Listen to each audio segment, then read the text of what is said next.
Hey, folks. Um, I was thinking about my life, and as a grandparent, it's amazing to me how many things I do now strictly because the grandkids enjoy doing it. So, for example, we started feeding squirrels. And you've heard about Bob and Betty, and we name them.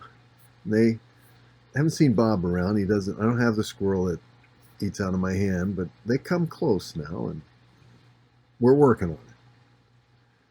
But that all started because the grandkids love to see the squirrels, and they love to throw the peanuts to them, and so we just got into it.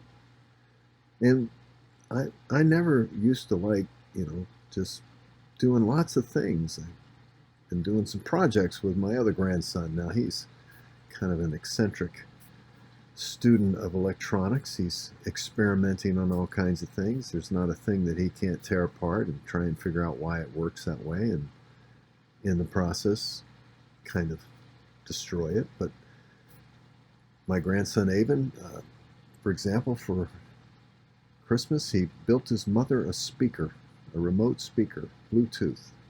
I don't know where he got all those parts, but I know he built it. That's quite amazing. But I never really got into these things. I perhaps did it as work, but never as a hobby until you get around the grandkids. It's amazing what they'll do to you. I never really liked going to the store, but I love going to the store with the grandkids. We have a fun time. Yeah, it's just amazing what you'll do. Never really liked riding around in a car that much, except for when I was dating my wife. It's amazing back in those days how far a couple of gallons of gas would take you. But either way, but now just riding around looking at trucks and four-wheel trucks and things such as that. Kind of fun to do. There's lots of things I do that I do it because I just enjoy doing it with someone else. Well, isn't that what Christianity is all about? That we do things because we enjoy the person that we're doing it with. I mean, in many parts of our life, this is how it is in your marriage. I hope this is something you share. You do things because you love doing things with your person, your spouse.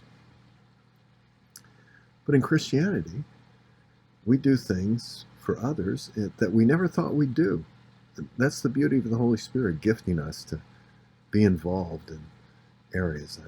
We have been sitting around in our administrative staff meetings talking about ideas, things that possibly could be done, just to be a blessing to others, and how it invigorates us to even think about these opportunities and pray, see how God is leading and directing.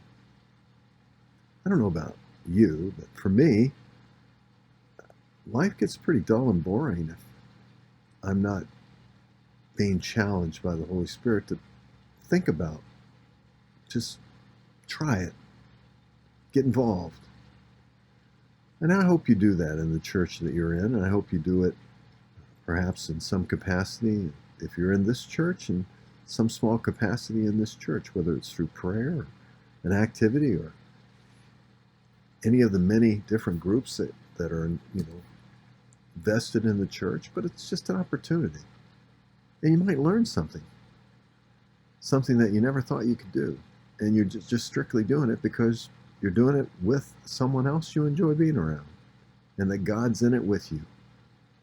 Well, I don't know about you, but it makes life pretty fun.